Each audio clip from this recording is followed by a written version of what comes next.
Yo, washer out for today's video nga pala mga kabatang, babiyahe tayo sa may Baco, Oriental Mindoro. Siyempre kasama natin ang MCCRCP, ang Mindoro Content Creator Riders Club Philippines. At ang target nga pala natin dun mga kabatang ang Cantina Waterfalls. At sa hindi inaasahang pangyayari, inaabot nga pala kami ng ulan dito sa may parteng Socorro, makalampas ng sigsag. At hindi pa rin talaga ako pwede maging Boy Scout. Hindi talaga naging handap sa mga ganitong pangyayari. Tingnan mo ganyan isa lang yung may dala sa aming kapote niyan. At habang kami nagpapatila, biglang lumitaw ang ganda ng kulay, rainbow. So, okay, pass forward. At nag-stop over nga pala muna kami dito sa may 7-Eleven, sa may parteng Kalapan. At kakain muna nga pala kami dito ng pamatid gutom ng kahit ano, kahit mga burger o ano pa man yan. At yan nga pala, napili namin siopaw. Dahil pagkasundoan naman namin na pagdating namin doon sa may waterfalls, doon na lang kami magluluto at magsasalo-salo ng pananghalian. At syempre, makalipas ng ilang minuto, dumiretso na rin kami doon sa aming destinasyon, biyahe na ulit. At sa inabahaba ng biyahe nga pala namin, yung isa namin kasama ay biglang umingay yung kadena, kaya tumigil muna kami dito sa may vulcanizing shop. At syempre na lang, buti na lang, nandyan si Will Pogi kasama natin to the rescue. At syempre, pagkatapos niya, biyahe na ulit. Let's go, pass forward, again and again. At ito na nga, sa haba-haba ng biniyahe natin, nakarating na rin tayo sa ating destinasyon. At syempre, mga content creator nga pala, makasama natin lahat yan, kaya kanyahan ng video.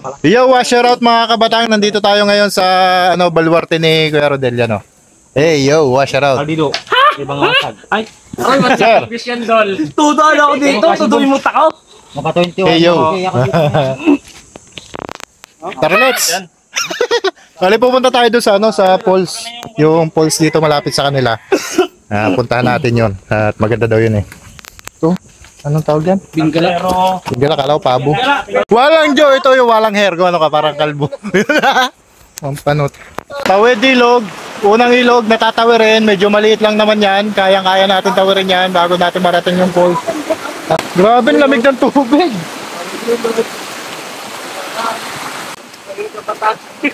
So yung mga kabatang. Ano nangyari kayo? Sino matapang? Yan, dito na tayo sa falls. Kala ko sa picture video lang maganda, pero sa personal, grabe. Tara, puntahan natin.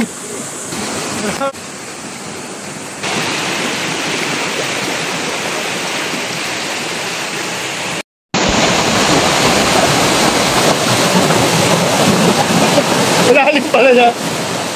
At syempre, hindi na nakatisi ka ba ang pagkaakyat niya sa may falls, agad na nag-dive. At syempre, nagluto na rin nga pala tayo dyan ng mga kakainin natin. Diyan na rin nga pala kami naghugas ng bigas saka ng mga pangulam na lulutuin. At syempre, safe naman yung tubig yan dahil napakalinis. Kung makikita nyo sa personal, ininom ko pa nga dyan At napakalamig nga pala ng tubig dyan mga kabatang, grabe, para may yelo. Mapapakanta ka na lang talaga, wag muna tayong umuwi. At maraming